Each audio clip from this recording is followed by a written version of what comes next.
ధీరజ్ అయితే అలా ఒంటరిగా కూర్చొని ఆలోచిస్తూ ఉంటాడు. ఇంతలో అక్కడికి ప్రేమ వచ్చి కూర్చుంటుంది. ఇక తను అక్కడికి లేస్ తీసుకొని వచ్చి ఏంట్రా తింటావా అని చెప్పి అంటుంది. దాంతో ధీరజ్ అయితే ఉలుక పలుక లేకుండా అక్కడే అలా కూర్చొని ఉంటాడు. ఇక ధీరజ్ అయితే తనని అస్సలు పట్టించుకోపోవటంతో ప్రేమ అయితే ధీరజ్ని ఉడికిస్తూ తనైతే ఆ లేస్ని తింటూ ఉంటుంది. అలా తింటూ తింటూ తనైతే ఊరిస్తూ ఉంటుంది. అది చూసి ధీరజ్ అయితే సరేలే అని చెప్పి ప్రేమ దగ్గర ఉన్న లేస్ తీసుకొని ప్రేమకు ధీరజ్ అయితే తినిపిస్తూ ఉంటాడు. అది చూసి ప్రేమ చాలా సంతోషిస్తుంది. ఇక ప్రేమ ఆ లేస్ని తింటూ చాలా హ్యాపీగా ఫీల్ అవుతుంది.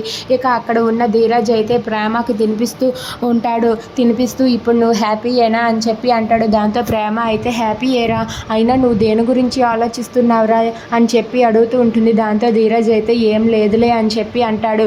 దాంతో ప్రేమ అయితే నువ్వు చెప్పకపోయినా నేను అర్థం చేసుకోగలనురా నువ్వు దేని గురించి ఆలోచిస్తున్నావో.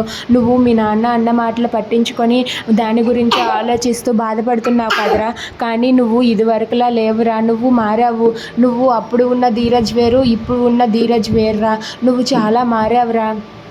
ఇన్నాళ్ళు నువ్వు మీ నాన్న మాటలు పట్టించుకునేవాడివే కాదు, కానీ మీ నాన్న అన్న మాటలన్నీ కూడా పట్టించుకొని నీ ఫ్రెండ్స్ ఏమనుకుంటారో ఏమో అని ఆలోచించకుండా నువ్వు మీ నాన్న చెప్పిన మాటలకి నువ్వు ఈ పార్ట్ టైం జాబ్ కూడా చేస్తున్నావురా. రాత్రి వరకు ఇంటికి రాకుండా నువ్వు చాలా కష్టపడి డబ్బులు సంపాదిస్తున్నావురా అని చెప్పి అంటూ ఉంటుంది. అది విని ధీరజ్ అలా చూస్తూ ఉంటాడు.